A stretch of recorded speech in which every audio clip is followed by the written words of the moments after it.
ಚಿಕ್ಕಮಗಳೂರಿನಲ್ಲಿ ನಕಲಿ IAS officer Mithun arrest. BJP ಪಕ್ಷದಿಂದ ಪ್ರಭಟನೆ, ಹಲವು ಆರೋಪ, ಆಕ್ರೋಶ.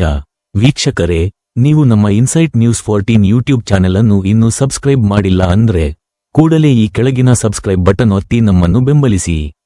ಚಿಕ್ಕಮಗಳೂರು ಜಿಲ್ಲೆಯಲ್ಲಿ ಇದೇ ಮೊದಲ ಬಾರಿಗೆ ಅತ್ಯಂತ ದೊಡ್ಡ ವಂಚನೆ ಪ್ರಕರಣವೊಂದು ಬೆಳಕಿಗೆ ಬಂದಿದೆ. ತಾನು 2023ರ ಬ್ಯಾಚ್ನ ಐಎಎಸ್ ಅಧಿಕಾರಿ ಎಂದು ನಂಬಿಸಿ ಕೋಟ್ಯಾಂತರ ರೂಪಾಯಿ ಲೂಟಿ ಮಾಡುತ್ತಿದ್ದ ಕಿಲಾಡಿ ಮಿಥುನ್ ಈಗ ಅರೆಸ್ಟ್ ಆಗಿದ್ದಾನೆ. ಅಚ್ಚರಿಯ ವಿಷಯವೆಂದರೆ ಈ ನಕಲಿ ಅಧಿಕಾರಿಗೆ ಸ್ವತಃ ಜಿಲ್ಲಾ ಶಸ್ತ್ರಚಿಕಿತ್ಸಕರೇ ಸಾಥ್ ನೀಡಿದ್ದಾರೆ ಎಂಬ ಆರೋಪ ಕೇಳಿಬರುತ್ತಿದೆ. ಈತ ಚಿಕ್ಕಮಗಳೂರು ಜಿಲ್ಲೆಯ ಕಡೂರು ಮೂಲದವನಾಗಿದ್ದು ಬೆಂಗಳೂರಿನ ಆರೋಗ್ಯ ಸೌಧದಲ್ಲಿ ಉನ್ನತ ಅಧಿಕಾರಿ ಎಂದು ಪೋಸ್ಟ್ ನೀಡುತ್ತಿದ್ದ. ಜಿಲ್ಲಾ ಸರ್ಜನ್ ಡಾ. ಚಂದ್ರಶೇಖರ್ ಅವರು ಈತನನ್ನು ಮೆಡಿಕಲ್ ಶಾಪ್ ಮಾಲೀಕರಿಗೆ ಪರಿಚಯಿಸಿಕೊಟ್ಟಿದ್ದರು. ಅಷ್ಟೇ ಅಲ್ಲದೆ ಸರ್ಕಾರಿ ಆಸ್ಪತ್ರೆಯಲ್ಲೇ ವೈದ್ಯರು ಮತ್ತು ನರ್ಸ್ಗಳ ಸಭೆ ನಡೆಸಲು ಈ ನಕಲಿ ಅಧಿಕಾರಿಗೆ ಅವಕಾಶ ಮಾಡಿಕೊಡಲಾಗಿತ್ತು. ಮೆಡಿಕಲ್ ಟೆಂಡರ್ ಕೊಡಿಸುವುದಾಗಿ ನಂಬಿಸಿ ಸತೀಶ್ ಎಂಬುವವರಿಂದ ಬರೋಬ್ಬರಿ 41 ಲಕ್ಷ ರೂಪಾಯಿ ಪಡೆದು ಈತ ಪಂಗನಾಮ ಹಾಕಿದ್ದಾನೆ. ತಾನು ಐಎಎಸ್ ಪಾಸಾಗಿದ್ದೇನೆ ಎಂದು ಸುಳ್ಳು ಹೇಳಿ ಸಾರ್ವಜನಿಕವಾಗಿ ಸನ್ಮಾನವನ್ನು ಮಾಡಿಸಿಕೊಂಡಿದ್ದ ಈತ ಜನರ ಕಣ್ಣಿಗೆ ಮಣ್ಣೆರಚುತ್ತಿದ್ದ. ಬಡವರ ಹಣವನ್ನು ಲೂಟಿ ಮಾಡುತ್ತಿರುವ ಇಂತಹ ಜಾಲದ ಹಿಂದೆ ಇನ್ಯಾರೆಲ್ಲ ಇದ್ದಾರೆ? ಜಿಲ್ಲಾ ಸರ್ಜನ್ ಪಾತ್ರದ ಬಗ್ಗೆ ಪೊಲೀಸರು ಈಗ ತನಿಖೆ ಚುರುಕುಗೊಳಿಸಿದ್ದಾರೆ. ಮುಂದಿನ ಸುದ್ದಿಗಳಿಗಾಗಿ ನೋಡ್ತಾ ಇರಿ ಇನ್ಸೈಟ್ ನ್ಯೂಸ್ 14.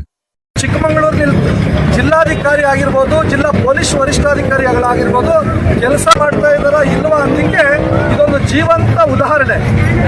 ಒಬ್ಬ ನಕಲಿ ಐಎಎಸ್ ಅಧಿಕಾರಿ ಅನ್ನುವಂಥ ಒಬ್ಬ ಮಿಥುನ್ ಅನ್ನುವಂಥ ವ್ಯಕ್ತಿ ಕಳೆದ 5-6 ತಿಂಗಳಿಂದ ಚಿಕ್ಕಮಗಳೂರು ಜಿಲ್ಲೆಯಲ್ಲಿ ಇರ್ತಕ್ಕಂಥ ಎಲ್ಲ ಅಧಿಕಾರಿಗಳ ಸಭೆಗಳನ್ನು ಅವನು ಜಿಲ್ಲಾಸ್ಪತ್ರೆಯಲ್ಲಿ ತಗೊಳ್ತಾನೆ. ಜಿಲ್ಲೆಯಲ್ಲಿರ್ತಕ್ಕಂಥ ಮೆಡಿಕಲ್ ಅವ್ರನ್ನ ಕರೆದು ಅವರುಗಳಲ್ಲಿ ಹಣ ವಸೂಲಿಯನ್ನು ಮಾಡಿದ್ದಾನೆ. ಒಂದು ಮೆಡಿಕಲ್ ಮಾಫಿಯಾದ ಒಂದು ದಂಧೆಯನ್ನು ಈ ಜಿಲ್ಲೆ ಒಳಗೆ ಮಾಡ್ತಾ ಇದ್ದಾನೆ. ಇದಕ್ಕೆ ಸಾಥ್ ಕೊಟ್ಟಿರೋದು, ಇದಕ್ಕೆ ಕೈ ಜೋಡಿಸಿರೋದು ಯಾರು ಅಂತ ಕೇಳಿದ್ರೆ ಇವತ್ತು ಜಿಲ್ಲಾ ಸರ್ಜನ್ ಅಂತ ಏನು ಕರಿತೀವಿ ನಾವು, ಆ ಚಂದ್ರಶೇಖರ್ ಅನ್ನುವಂಥ ಒಬ್ಬ ಅಯೋಗ್ಯ ಜಿಲ್ಲಾ ಸರ್ಜನ್ ಇವತ್ತು ನಕಲಿ ಐಎಎಸ್ ಅಧಿಕಾರಿನ ಇಟ್ಕೊಂಡು ಜಿಲ್ಲೆ ಒಳಗೆ ಹಣ ವಸೂಲಿಯ ದಂಧೆಗಿಳಿದಿದ್ದಾನೆ.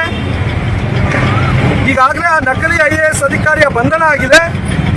ನಮ್ಮ ಆಗ್ರಹ ಇದೆ, ಜಿಲ್ಲಾ ಸರ್ಜನ್ ಆಗಿರ್ತಕ್ಕಂಥ, ಜಿಲ್ಲಾ ವೈದ್ಯಾಧಿಕಾರಿ ಆಗಿರ್ತಕ್ಕಂಥ ಡಾಕ್ಟರ್ ಚಂದ್ರಶೇಖರ್ ಅವ್ರನ್ನ ಕೂಡಲೇ ಬಂಧಿಸಬೇಕು, ಆತನನ್ನು ಅಮಾನತು ಮಾಡಬೇಕು ಮತ್ತು ಬಂಧಿಸಬೇಕು.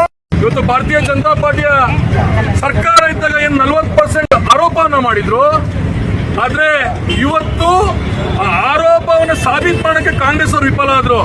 ಆದ್ರೆ ನಾವು ಅದನ್ನ ಮಾಡಿ ತೋರಿಸ್ತೀವಿ ಅಂತ ಇವತ್ತು ಸ್ಥಳೀಯ ಶಾಸಕ ಎಚ್.ಇ. ತಮ್ಮಯ್ಯ ಅವರ ನೇತೃತ್ವದ ಈ ಸರ್ಜನ್ ಇವತ್ತು ಮುಂಗಡ ಹಣವನ್ನು ಇಸ್ಕೊಂಡು ಇವತ್ತು ಲಾಕ್ ಆಗಿದ್ದಾನೆ.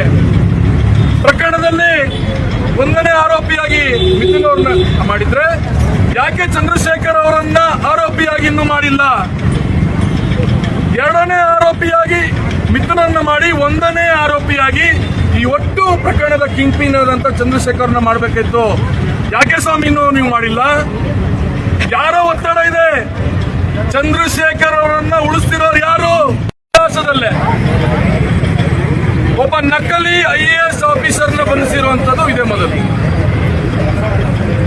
ಮಿಥುನ್ ಒಬ್ಬ ಹೆಸರಿನ ನಕಲಿ ಐಎಎಸ್ ಅಧಿಕಾರಿಯನ್ನ 3 ದಿನ ಹಿಂದೆ ಪೊಲೀಸರು ಬಂಧಿಸಿದ್ದಾರೆ. ಈ ನಕಲಿಗೆ ಸಹಕಾರ ನೀಡಿದ್ದು ಇನ್ನೊಬ್ಬ ನಕಲಿ ವೈದ್ಯಾಧಿಕಾರಿ ಚಂದ್ರಶೇಖರ್. ಯಾಕೆ ಇವರನ್ನ ನಾವು ನಕಲಿ ಅಂತ ಹೇಳ್ತೀವಿ ಅಂತ ಹೇಳಿದ್ರೆ, ಇವತ್ತು ಆಸ್ಪತ್ರೆಯಲ್ಲಿ ಬರುವಂತ ಪೇಷಂಟ್ಗಳಿಗೆ ಕೊಡುವಂತ ಅನ್ನದಲ್ಲೂ ದುಡ್ಡು ಮಾಡಿದಂತ ಒಬ್ಬ ನಕಲಿ ವೈದ್ಯಾಧಿಕಾರಿ.